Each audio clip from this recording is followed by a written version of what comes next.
안녕하십니까. 조직심리학과 관련해서 강의 첫 시간입니다. 이번 시간에는 조직심리학에 대한 그 전반적인 내용을 소개하는 시간을 갖겠습니다. 심리학이 실제로 인간의 행동과 사고를 연구하는 학문인데요. 그 기초적인 학문 분야가 있고 응용 학문 분야가 있습니다.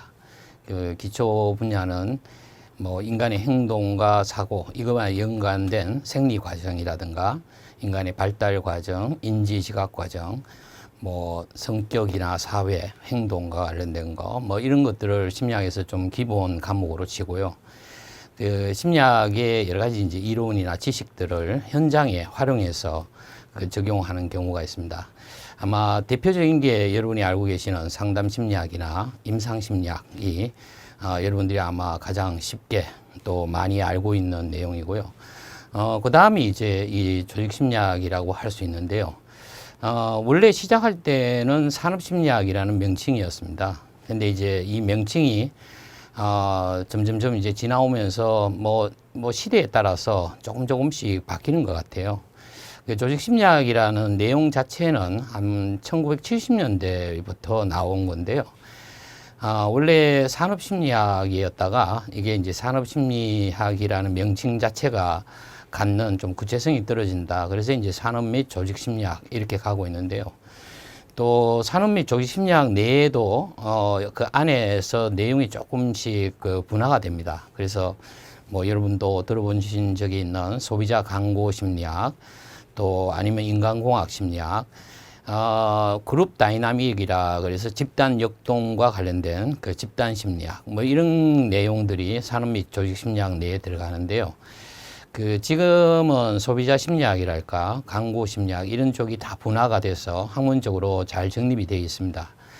그래서 조직 심리학 그러면 예전에는 조직 행동 이거하고 이제 조금 관련이 있었고 뭐 일부 내용으로만 쳤던 것들이 이제 뭐 우리가 소비자 심리학이나 광고 심리학처럼 하나의 분야로 칠 수 있는 거죠. 그래서 대개 이제 전체 학회를 얘기할 때는 산업 및 조직 심리학회라고 할 수 있을지 몰라도 이게 이제 과목 명칭을 조직 심리학으로 하느냐, 산업 심리학이라고 하느냐, 아니면 산업 및 조직 심리학이라고 하느냐, 이거는 뭐 조금씩 개인마다 다른 것 같아요. 제가 몸담고 있는 대학에서 이게 이제 산업 및 조직 심리학을 교양 과목으로 만들 때 뭐 심리학 개론 이렇게 하면 딱딱하잖아요. 그래서 이제 인간 행동의 심리적 이해 이렇게 풀어서 하듯이 일의 세계화 심리학 이런 명칭을 썼습니다. 근데 이제 그때 일이라는 게 워크와 관련된 건데 워크 사이콜로지라는 게 있습니다. 그래서 실제로 미국에도 보케이셔널 사이콜로지라 그래서 직업 심리학 뭐 이런 분야도 있는데요. 사실 이게 잡이라든가 보케이션 이런 단어 자체가 갖는 게 조금 특별한 의미를 갖고 있어요. 그래서 뭐 예를 들면 일이라는 게 서구 쪽에서 봤을 때 소명으로 보거든요. 그래서 하느님이 주신 소명이다. 그래서 이제 뭐 자기에게 주어진 일을 열심히 하는 거 이걸 이제 굉장히 중요시하는 그런 시대가 있었다는 거죠. 그래서 이제 그러다 보니까 이게 뭐 직업 심리학이라는 명칭 자체가 옳지 못하다. 그래서 이제 처음에 직업 지도, 뭐 직업 상담 이렇게 나오던 것들이 이제 진로 지도, 뭐 진로 상담 이런 걸로 다 바뀌었죠. 그래서 이제 진로라는 게 전생애의 발달 과정을 포함하고 있으니까 훨씬 더 용어가 좋다는 거죠. 그래서 이제 실제적으로 뭐 진로와 관련된 거, 진로 상담이라는 용어는 여러분들이 익숙한데 직업 상담은 최근에 와서 또 이게 이제 직업 상담이라는 용어를 많이 씁니다. 그것처럼 이제 시대에 따라서 아마 조금씩 바뀌는 것 같긴 해요. 그래서 전체적으로 봤을 때는 산업 및 조직 심리학이라고 이해하시면 되고, 그래서 이제 이쪽의 전문가들은 뭐 산조 심리학, IO 사이콜로지, 인더스트리얼 오가니제이션을 이거 약자를 써서 IO 사이콜로지 이렇게 얘기를 하긴 합니다. 근데 이제 최근에 조직 심리학 관련 책을 보면 일의 심리학이라든가 또 일의 세계화 심리학 뭐 이런 식으로 타이틀이 조금씩 그 조직 심리학은 딱딱하니까 조금씩 다르게 풀어서 나오는데요. 아마 뭐 전체 안의 내용은 거의 뭐 크게 차이가 나는 부분이 없지 않나 이렇게 봅니다. 그래서 저는 이게 조직 심리학을 조직 행동에 초점을 주지 않고 산업 및 조직 심리학인데 뭐 그렇다고 소비자 심리나 광고 심리 쪽으로 갈 수는 없고요. 조직 심리, 전통적인 산업 및 조직 심리학에서 다루는 내용을 중심으로 진행을 할까 합니다. 실제 이게 이제 조직 심리학의 역사는 심리학의 역사와 뭐 맥을 같이 한다고 봐야 되는데요. 조직 심리학만의 특성이 조금 있습니다. 그게 뭐냐면 1900년대부터 사회에 좀 급격한 변화가 있었죠. 이게 이제 산업화가 일어나는 겁니다. 산업화가 일어나면서 뭐 외국에서 사람들이 많이 이주해 오기도 하고요. 그다음에 또 사람들이 많이 태어나고, 그다음에 이제 이 사람들이 그냥 예전에 우리가 농사 짓고 뭐 부모가 하는 것들을 그대로 물려받아서 하고 뭐 이런 그 삶의 형태에서 도시로 이제 산업화가 되니까 이동을 하게 되죠. 그래서 이제 도시로 이동하니까 교육을 시켜야 되고, 또 이 사람들이 적절한 기술을 갖추도록 하는 여러 가지 이제 사회의 변화가 있습니다. 근데 이게 이제 주무구구식으로 할 수는 없고 뭔가 체계를 잡아야 되겠다. 그래서 이제 좀 과학적으로 하는 게 필요하다. 그래서 일을 하더라도 좀 체계적으로 하고, 또 뭔가 능률, 효율 뭐 이런 것들을 따지기 시작했던 그런 시대다, 이렇게 보시면 됩니다. 그 심리학에서 그래도 가장 그 획기적인 공헌이 한 사람이다, 이렇게 보면 네 사람을 치는데요. 실제 스코트는 조직 심리학의 어떤 그 내용들을 광고에 적용하자, 그래서 이제 상당히 기업가들로부터 각광을 받았던 사람입니다. 그래서 심리학적 어떤 지식과 이론을 어떤 그 광고에 처음 인용한 공헌을 우리가 인정해서 스코트를 들고요.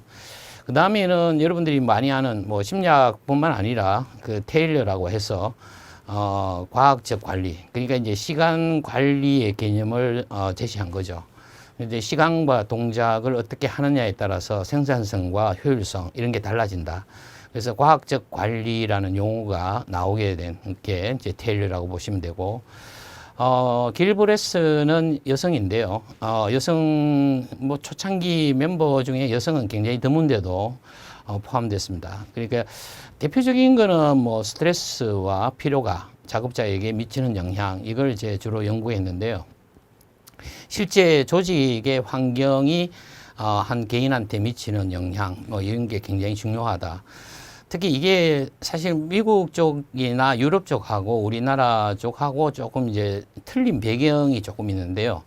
그 의료보험 같은 경우가 사실 저희들은 뭐 국가에서 지금 의료보험 하는 형태가 소득을 기준으로 해서 의료보험이 부과되는데, 이게 자동차 보험하고는 조금 틀리죠. 왜냐하면 병원에 얼마를 가느냐, 몇 번을 가느냐, 여기에 상관이 없습니다. 근데 원래 보험이라는 것은 자주 이제 이용을 하게 되면 보험료가 올라야 되는데, 저희 나라 보험료는 자기의 월급 체계에 딱 묶여서 정해져 있죠. 그래서 병원을 뭐 아무리 많이 자주 다니더라도 보험료의 변화는 없습니다. 근데 미국은 이게 자동차 보험하고 똑같은 개념으로 병원을 자주 가게 되면 보험료가 올라갑니다. 근데 이제 기업의 입장에서는 작업자가 있는데 자기 회사의 사원들이 병원을 자주 가서 보험료가 올라간다. 그럼 내년에 우리 회사가 보험료가 이제 한 100원이 올라간다. 그러면 100원을 지불해야 되는데 미리 50원을 투자해서 사원들이 병원에 안 가게 좀 건강하게 만들면 어떻게 될까? 그러면 기업의 입장에서는 내년에 100원을 지불해야 될 거를 50원만 지불하면 되니까 이득이 생기는 거죠. 그러면 이제 사원들의 건강을 관리할 필요가 있는 겁니다. 근데 이제 우리나라 같은 구조가 되면 사실 회사의 입장에서 사원들의 건강을 관리해줘서 회사가 득 보는 게 직접적으로 없으니까 굳이 거기에 신경 쓸 필요가 없는, 그래서 이게 조금 환경이 틀리는 부분들이 좀 있습니다. 그래서 이제 길브레스를 중심으로 해서 이 사람의 연구를 업적으로 치는 이유는 상당히 이제 작업 환경이랄까 작업 조건 뭐 이런 것들이 생산성에 미치는 영향, 또 사원들의 어떤 복지나 건강에 미치는 영향 뭐 이런 것들에 좀 주안점을 두게끔 만들었다, 이렇게 보시면 되고요. 그다음에 이제 민스터 버그가 아마 이분이 산업 및 조직 심리학과 관련해서 가장 큰 공헌을 했지 않느냐. 그리고 또 인맥이 상당히 좋았습니다. 그 당시에 굉장히 상위층에 있는 사람들하고의 그 어떤 인맥도 좋았고, 그래서 실제적으로 국가적인 프로젝트라든지 산업심리학의 전체 내용이 좀 체계를 잡는 데 공헌을 하지 않았나 이렇게 봅니다. 근데 이제 2차 세계대전이 터졌을 때 독일을 지지하는 바람에 미국에서 추방되고, 그래서 이제 좀 맥이 끊겼죠. 그러면서 이제 산업 및 조직 심리학의 어떤 내용들이 좀 활성화되는데 조금 뭐 공백기를 가져오긴 했지만, 그래도 지금처럼 산업 및 조직 심리학의 체계를 잡는데 가장 공헌을 한 인물이다 이렇게 보실 수 있을 것 같습니다. 1차 세계대전, 2차 세계대전이 심리학 전체적으로 봤을 때 조금 공헌을 한 게 있는데요. 첫째가 군대에서 사람을 모집하면 첫째 그들의 능력을 조금 구분하는 게 필요하죠. 뭐 예컨대 뭐 육군이 있고 해군이 있고 공군이 있는데, 사실 뭐 육해 공군이 다 군인들이지만 해야 하는 일들이 조금씩 다를 수 있죠. 그렇다면 갖고 있는 사람의 능력이랄까 뭐 이런 것들도 조금 다르게 평가할 필요가 있고, 그다음에 군대에서 실제 많은 사람들이 모여서 집단을 이루고 조직을 이루고 해야 되기 때문에 좀 이게 자격을 갖추지 못한 사람들, 정신적으로 이상이 있는 사람들, 또 지적 능력이 떨어지는 사람들, 이런 사람들을 조금 가려낼 필요가 있었죠. 그래서 지금도 뭐 저희 나라도 그렇고 군대가 총을 만지기 때문에 그 정신검사를 꼭 합니다. 그러니까 이제 미국에서도 이게 이제 1차 세계대전하고 2차 세계대전을 거치면서 사람들의 능력을 감별하기 위한 뭔가 장치가 필요하다. 그래서 이제 나온 게 아미 알파, 아미 베타 검사입니다. 이 아미 알파, 아미 베타 검사가 이게 이제 1차 세계대전과 2차 세계대전을 거치면서 상당히 이제 심리 검사 전반의 발전에 획기적인 공헌을 했다 이렇게 보시면 됩니다. 그래서 아마 뭐 이거는 꼭 조직 심리학에 뭐 미친 영향이라고 할 수도 있고, 심리학 전체에 미친 영향이다 이렇게 보실 수 있고요. 그 다음에 이제 40년대 호선 연구가 뭐 이게 사실 조금 생산을 효율적으로 하자, 그래서 환경을 조금 바꾼 거죠. 그래서 뭐 조명도 좀 밝게 하고 환경을 좀 개선시키면 실제 생산성이 올라갑니다. 근데 실제 생산성을 올리다 보면 예컨대 뭐 조명을 뭐 밝게 하면 생산성은 좋아지지만 조명을 올리기 위해서 전기를 많이 쓰게 되기 때문에 전기료가 또 많이 나오지 않습니까? 그러니까 생산성을 올리되 비용은 최소 비용이 들어야 되니까 접점을 찾기 위해서 여러 가지 이제 조건을 해봤죠. 해봤더니 실제로 이 환경을 개선하면 생산성이 좋아지긴 한데 이게 효과가 오래 안 가더라는 겁니다. 그래서 실제적으로 이 환경을 점점 개선해서 생산성의 변화 추이를 보고 환경을 굉장히 좋은 상태에서 조금씩 환경을 나쁘게 해서 생산성의 추이를 봐서 이 접점을 찾자, X전선에. 근데 환경이 좋은 상태에서 환경이 조금 더 나쁘게 이렇게 변화를 시키면 상식적으로는 효율성이 떨어져야 되는데 효율성이 안 떨어졌어요. 이건 뭐냐면 환경 자체가 중요한 부분도 있겠지만 종업원들 입장에서는 환경을 개선하기 위해서 회사가 신경을 쓴다는 거, 이런 요인들이 훨씬 더 중요하게 작용한 거죠. 그래서 이제 환경 자체가 중요한 게 아니라 이 다른 변인들이 영향을 미쳐서, 그래서 이제 종업원들의 어떤 사기 문제, 또 종업원들의 효율성을 올리기 위해서 동기 문제, 뭐 이런 것들이 상당히 중요하다, 이런 개념이 나오게 된 거죠. 그래서 세계대전을 거치면서 산업 및 조직심리학 전체에 상당히 검사 개발과 관련해서 지금 뭐 인사 선발이라든지 뭐 직무 배치와 관련된 여러 가지 얘기들을 하게 될 텐데요. 아마 이때 여러 가지 요인들이 아마 준비가 되는 그런 시기다, 이렇게 이해하시면 될 것 같습니다. 현대기를 한꺼번에 묶어버렸는데요. 이게 이제 1940년대, 50년대 들어오면서 미국 자체만의 뭐 문화적 특성들이 있습니다. 그게 뭐냐 하니까 사실 우리나라에는 별로 해당이 안 되는데요. 회사에서 사원을 뽑는데 흑인하고 백인하고 여러 가지 이제 인종, 다민족들이 모여 살기 때문에 인종 간의 갈등이 굉장히 심한 그런 시대입니다. 그래서 실제 지능검사 같은 것도 우리가 표준화를 해서 누구를 대상으로 만들었느냐 이거거든요. 그래서 뭐 백인을 대상으로 어떤 검사를 만들었다. 그러면 그 기준을 흑인한테도 적용할 수 있느냐? 없다는 겁니다. 왜냐하면 문화가 틀리고 기준이 다를 수밖에 없지 않느냐. 그러면 이제 실제 흑인과 백인의 인종차별이 하지 말아야 되는데, 그러면 회사의 사원을 뽑을 때 이게 인종차별하지 않고 어떻게 뽑을까? 그러면 이제 좋은 사원, 훌륭한 인재, 이걸 가려내야 되거든요. 그럼 가려내기 위해서 어떻게 해야 되느냐 이거죠. 그러니까 실제적으로 기존에 나와 있던 여러 가지 뭐 아미 알파, 아미 베타부터 그 검사부터 시작해서 만들어진 여러 가지 심리 검사가 있는데 그 심리 검사를 누구를 대상으로 표준화했느냐. 근데 누구를 대상으로 했느냐에 따라서 적용 기준이 달라야 된다는 거죠. 그래서 실제 심리학이 뭐 대부분 백인 남성을 기준으로 연구를 하다 보니까 심리학 전체로 보면 여성주의 심리학, 여성 심리학이 따로 나오거든요. 그와 똑같이 흑인과 백인이 있는데 백인을 대상으로 만든 기준을 흑인한테 적용할 수 없다.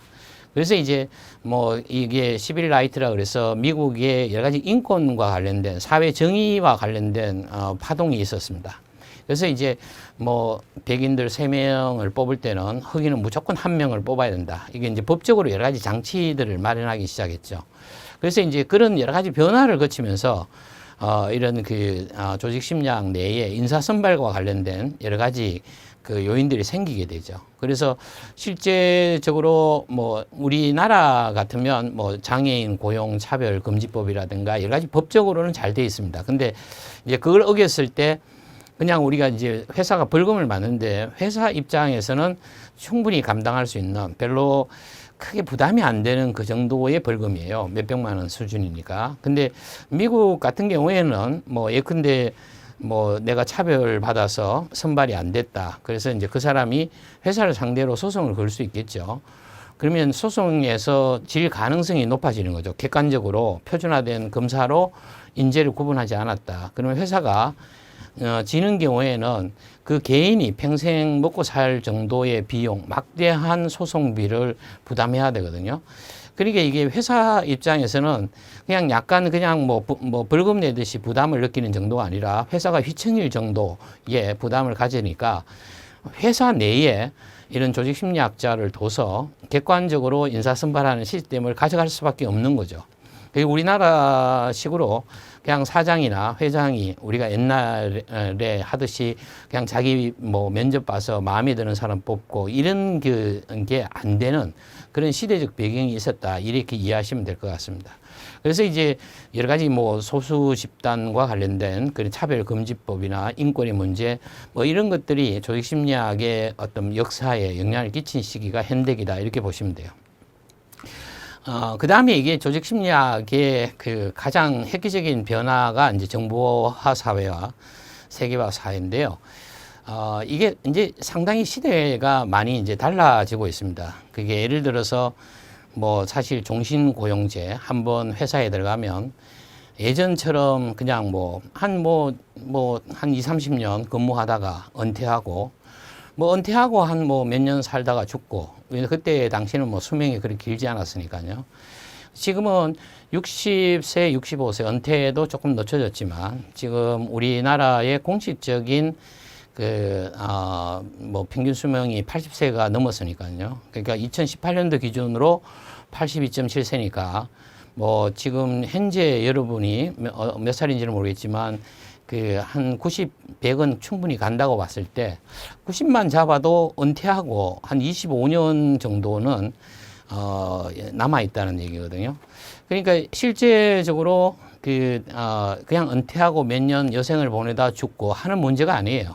그냥 뭐 은퇴하고 마실 다녀야지 마실을 25년을 다녀야 되는 거죠. 이게 이제 단순한 문제가 아닌 그런 게 되는 거죠. 그래서 이게 실제 한번 취업하면 그대로 이제 은퇴할 때까지 한 직장에 있기는 굉장히 힘든 구조가 돼가고 있어요. 그래서 최근에 이제 공기업이라든지 이런 데서 자꾸 이제 사실 교사가 되거나 공기업에 취업하는 게 사람들이 선호하는 이유는 이게 이제 정년이 보장되니까 아마 그런 그 시각이 있는 것 같아요. 근데 그러니까 실제적으로 예전에는 먹고 사는 게 중요했고, 지금은 먹고 사는 게 아니라 어떻게 먹고 사느냐, 무엇을 먹고 사느냐, 왜 먹고 사느냐, 그게 다양한 의문을 던지는 시대거든요.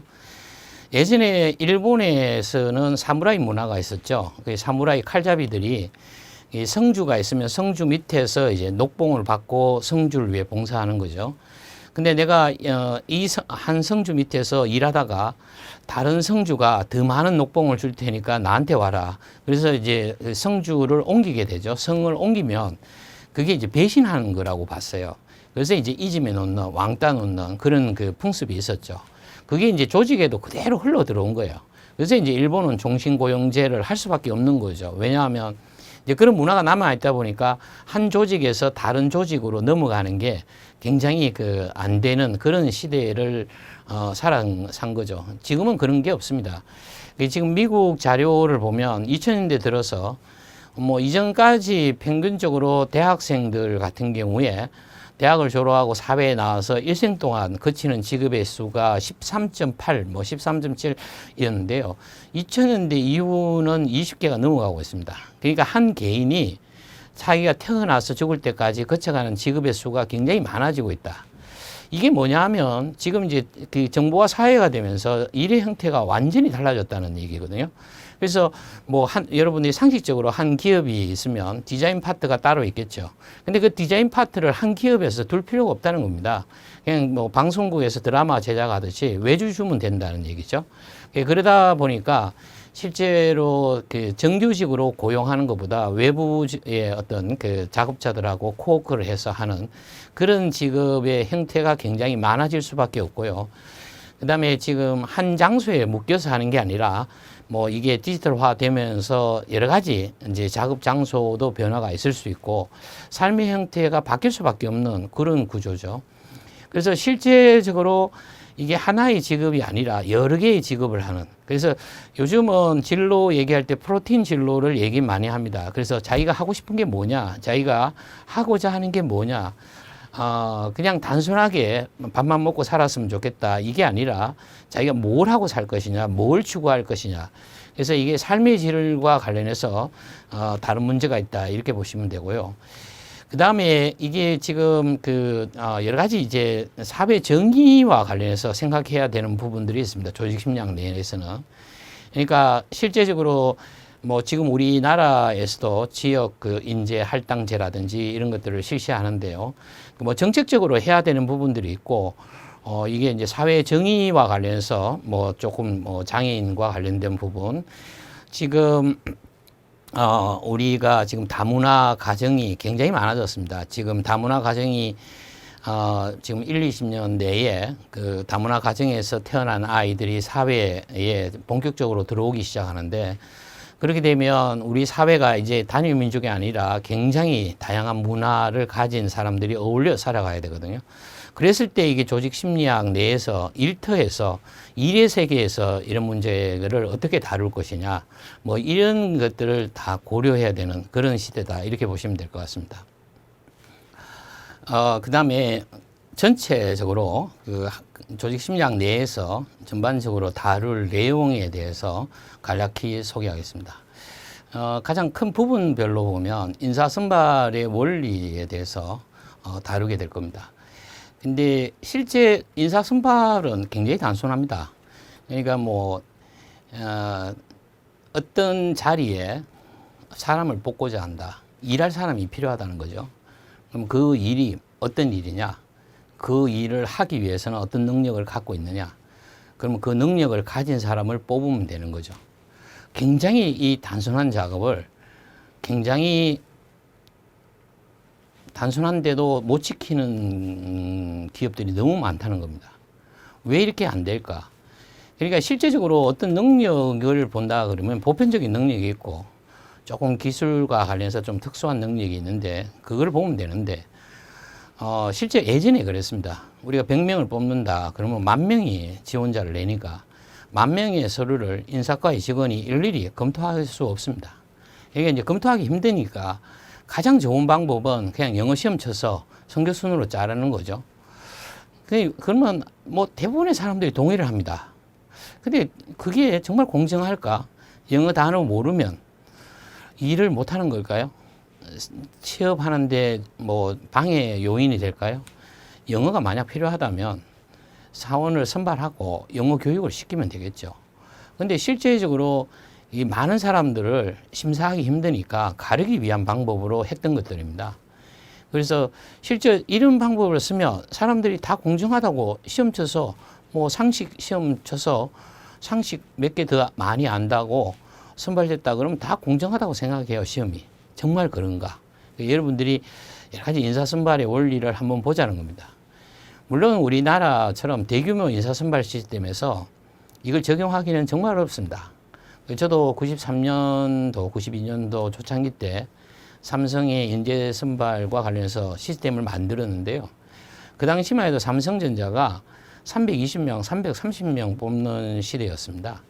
그러니까 저한테 한 1000명 정도 서류 전형에서 오면 그분 지원자들을 일일이 테스트해서 한 2박 3일 정도. 그래서 이제 1000명 중에서 한 3분의 1 정도를 선발하는 거죠. 근데 이제 94년도, 95년도 접어들면서 삼성전자가 커지기 시작했어요. 그래서 95년도 인사 선발 계획이 3,600명, 뭐 3,400명 이렇게 나오면 이 3,400명을 뽑으려면 또 10,000명을 심사해야 되는데 10,000명 데리고 누가 할 수 있느냐? 못합니다. 그것도 일주일 내에 2, 3일 내에 인사 선발 시스템을 돌릴 수 있는 방법이 없습니다. 그래서 이제 뭐 대규모로 뽑으니까 어쩔 수 없이 삼성 직무 적성 검사 이런 게 만들 수밖에 없거든요. 그러니까 실제적으로 이 인사 선발이 뭐가 공정할까 이겁니다. 굉장히 단순한데도 불구하고 이 단순함을 못 지키는. 그래서 실제적으로 대학에서 사람을 뽑을 때 훌륭한 인재를 뽑자. 근데 잠재력을 가진 애들을 뽑아서 우리가 교육시킨 다음에 내보내는 게 좋을까?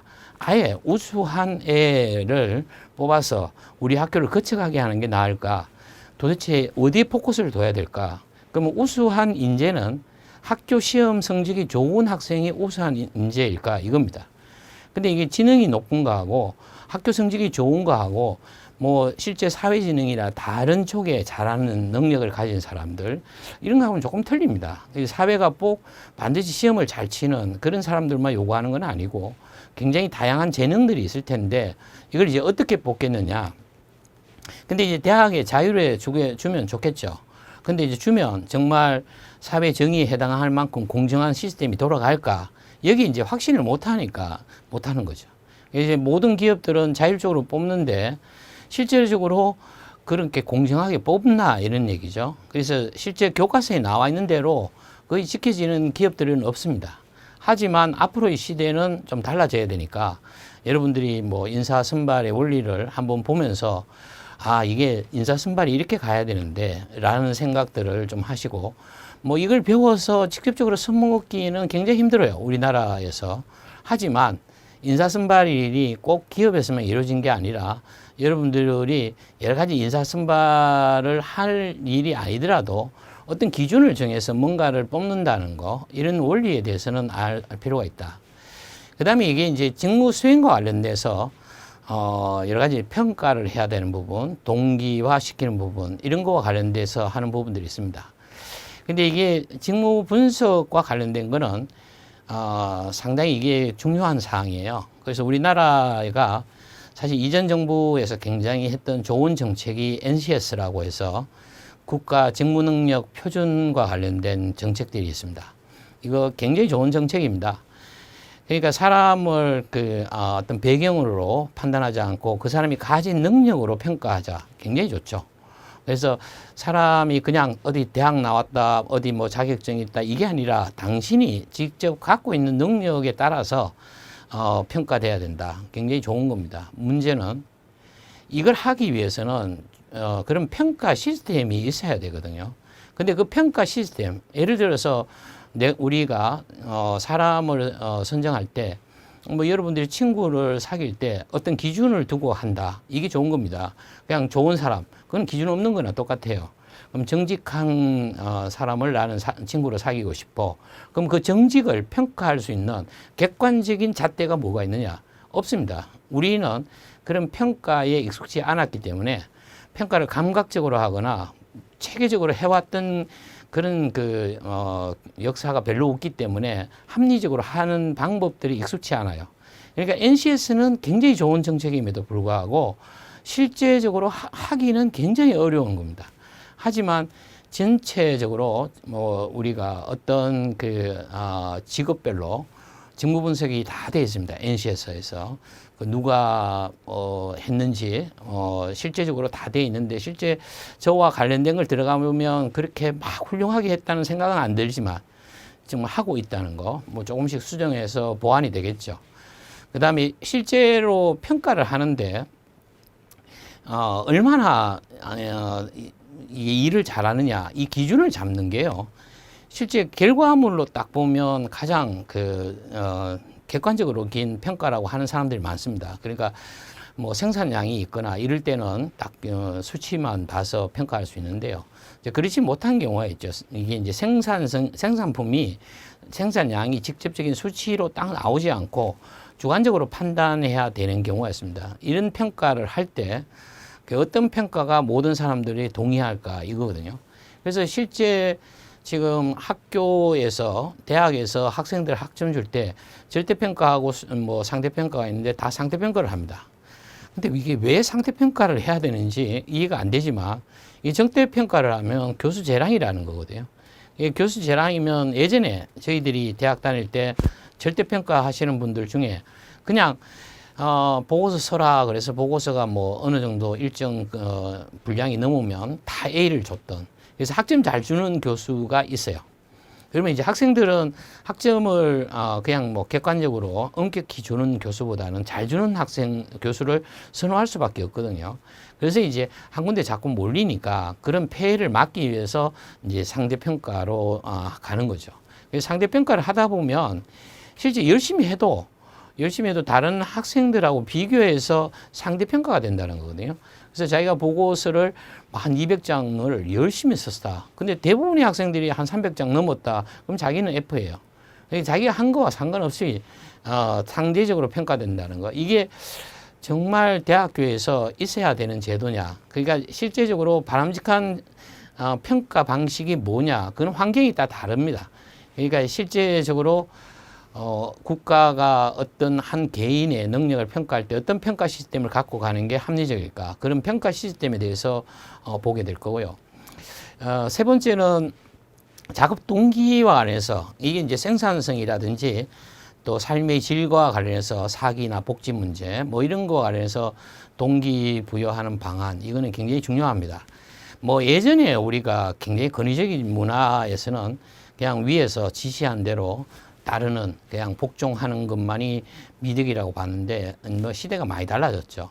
그래서 지금 아마 병원에 여러분들이 가보시면 병원이 아직도 그런 문화가 남아 있는데 의사들이 뭐 약을 이렇게 처방하면서 뭐 식후 30분 후에 뭐 꼭 드세요. 이 지시하는 거죠. 근데 환자가 그렇게 의사의 지시를 받으면 잘 따를까? 미국 연구에서 보면 의사가 그렇게 일방적으로 지시하면 3일치 약을 주더라도 하루치나 뭐 먹고 그냥 버린다는 거예요. 약을 버리는 경우가 많더라.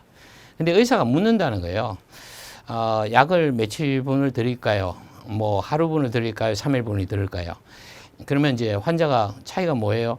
하루치를 뭐 드시려면 조금 강하게 약을 쓰셔야 되고 3일치는 약을 조금 약하게 써도 될 것 같습니다. 아침, 점심, 저녁으로 먹는 거로 드릴까요? 한 번에 먹는 거로 드릴까요?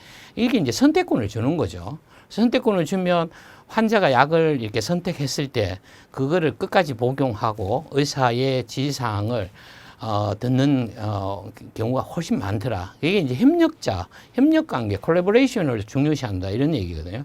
그러니까 이제 지금 회사의 어떤 사장이랄까 임원진하고 사원들이 서로가 콜라보레이션이 가야 되거든요. 근데 사실 이게 동기부여하는 방안이 뭐 우리가 심리학의 기본적인 맥락이 있지만 이게 작업심리학과 관련해서 특히 일의 세계에서 사람들을 동기화시켜야 하는 부분들이 있습니다. 근데 이게 우리 사회가 너무 안 지켜져요. 그러니까 실제로 여러분들도 지금 피부로 느끼시는 게 헌혈과 관련된 거. 지금 뭐 헌혈하면 뭘 주긴 하죠. 근데 지금 피가 모자라니까 뭐 그 헌혈을 굉장히 뭐 지금 하라고 애를 쓰죠. 근데 재밌는 거는 미국에서 우리가 혈액을 수립합니다. 제가 지금은 얼마 정도 금액인지 몰라도 하여튼, 상당히 몇 천만 불이 넘습니다. 제가 알기로도 한 4, 5천만 불 넘는데, 미국이 피가 남아 돈다는 얘기인데, 왜 미국은 헌혈이 잘 될까? 미국은 헌혈하면 배지를 하나씩 줍니다. 여러분들이 아마 사랑의 열매처럼 그런 배지인데, 이 배지를 잘 만들었던 모양이에요. 미국의 배지 수집가들이 그 배지를 굉장히 갖고 싶어 합니다. 근데 배지를 헌혈하지 않으면 가질 방법이 없어요. 돈으로 못 삽니다. 권력이 있다고 갖지 못해요. 배지 수집가들이 한 4, 5천만 명 되는데 이 사람들이 줄 서서 헌혈하는 거예요. 피가 남아 돈다는 겁니다. 우리는 뭐 주느냐? 빵우유 주다가 극장표 주다가 지금 그걸 줘서 이게 피가 돈으로 환산할 수는 없지만 혈액을 우리가 헌혈한다고 내한테 나빠지는 건 없지만 좋아지는 것도 없습니다. 하지만 내가 가던 길을 멈추고 약간 수고를 함으로써 꼭 뭔가 보상을 원하는 게 아니지만 뭔가 받을 수 있다면 훨씬 더 그 행동이 반복될 가능성은 높아진다는 거거든요. 그러니까 뭔가를 얻기 위해서 하는 건 아니지만 미국 사람들도 그 배지 얻기 위해서 하는 사람들도 말은 그렇게 합니다. 헌혈은 중요합니다. 헌혈은 굉장히 바람직한 일이에요. 그렇게 얘기하지 내 배지 얻기 위해서 했다 그러진 않아요. 그러니까 우리도 지금 헌혈에 대해서 굉장히 좋은 이미지를 갖고 있고 좋은 생각을 갖고 있는데 그걸 행동으로 실행하도록 만들어야 되거든요. 헌혈에 대해서는 좋은 생각 갖고 있는데 왜 행동으로 실행하지 않을까? 그게 행동을 실행하게 만드는 게 그게 동기가 역할을 할 수 있거든요. 그래서 이게 실제적으로 다양한 미국에서 벌어지고 있는 동기와 관련된 얘기를 할 겁니다. 사실 미국은 실제로 우수사원 뽑으면 한 달에 한 번씩 우리나라처럼 승진시켜주고 보너스 주고 이렇게 하면요. 다른 사람 질투하죠. 그리고 경쟁하게 되면 조직 분위기가 나빠져요. 그래서 미국의 어떤 기업에서는 한 달에 한 번 우수사원이 뽑혔다. 그러면 그 회사에 구내식당이 있다면 구내식당이 일주일 메뉴를 결정하게 해요. 월요일 날 삼계탕, 화요일 날 비빔밥. 그럼 그날은 월요일 날 삼계탕 다 먹어야 돼요. 구내식당에서. 그러니까 자기가 좋아하는 음식을 다 먹어야 되는 거죠. 나는 삼계탕 싫어하는데 그러면 구내식당에 먹지 말고 나가서 먹어야 되는 거죠. 그러니까 그거는 우수사원이 주머니에 생기는 건 별로 없어요. 하지만 내 주머니에 생기지 않지만 한 달 동안 열심히 한 데 대한 그냥 보상이다. 기분적으로. 그래서 실제 골프 대회에서 우승한 사람들이 그린 자켓이라는 걸 입는 거. 그게 평생의 소원이라 그러잖아요. 근데 실제 그린 자켓 그거 길거리에 입고 못 다닙니다. 입어보면 정말 꿀꿀해요. 잔디 색깔하고 같다고 그냥 입혀주는 거예요. 하지만 그게 상징이 부여되어 있거든요. 그 상징이 부여되어 있으면 그거를 굉장히 갖고 싶어 한다는 거예요.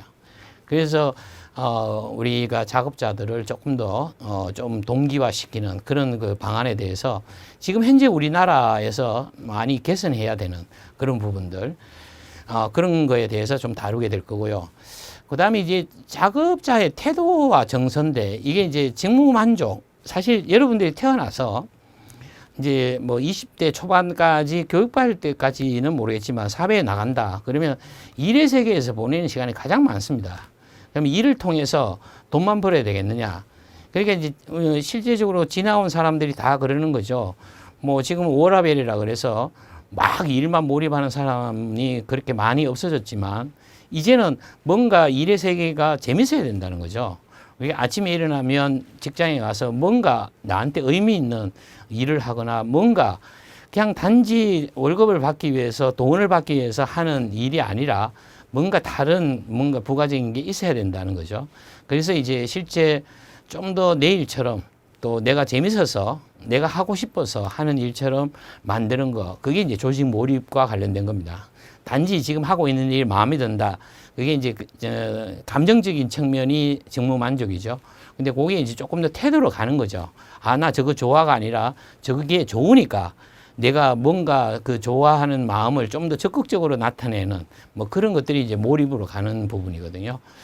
그 다음에 실제 우리나라에서는 이게 이제 좀 일터에서의 폭력이랄까 이런 문제가 거의 없습니다. 사실 빈번하게 일어날 가능성도 별로 없고 또 있다 하더라도 좀 뭐 현명하게 처리되는 경우도 많고. 근데 사실 미국은 총이 있으니까 이게 상당히 심각한 문제가 됩니다. 그러니까 우리나라처럼 갑자기 뭐 어느 날 뭐 회사 안 나와도 된다, 해고 문자가 왔다. 그러면 우리는 뭐 어떻게 뭐 항의하거나 뭐 다른 방법을 쓰겠지만 미국은 총이 있으니까 총을 갖고 옵니다. 총을 갖고 와서 쏴버리면 이거 큰일 나니까. 그래서 종업원들을 해고하고 싶다. 그래서 뭐 하루아침에 그렇게 벼랑간 처리 못 해요. 그러니까 이제 1년 뒤에 아니면 뭐 10개월 뒤에 우리가 회사 상황이 이러니까 해고할 수밖에 없다. 그래서 이제 다른 뭐 직장이나 다른 뭔가를 알아보기 위해서 회사도 도와주는 거죠. 그런 과정을 거칠 수밖에 없는 문화적인 특성이 있습니다. 하지만 직장 내에 여러 가지 이제 약물과 관련된 거, 특히 술과 관련된 거, 또 여러 가지 작업자들의 비생산적인 행동들, 파괴적인 행동들이 있으니까 이런 공격적인 거, 뭐 성희롱뿐만 아니라 뭐 다양한 반사회적 행동도 다루게 될 것 같습니다. 그다음에 이제 작업자의 환경과 관련된 게 원래 이제 저게 환경 심리학적인 내용으로 다뤄지는데요.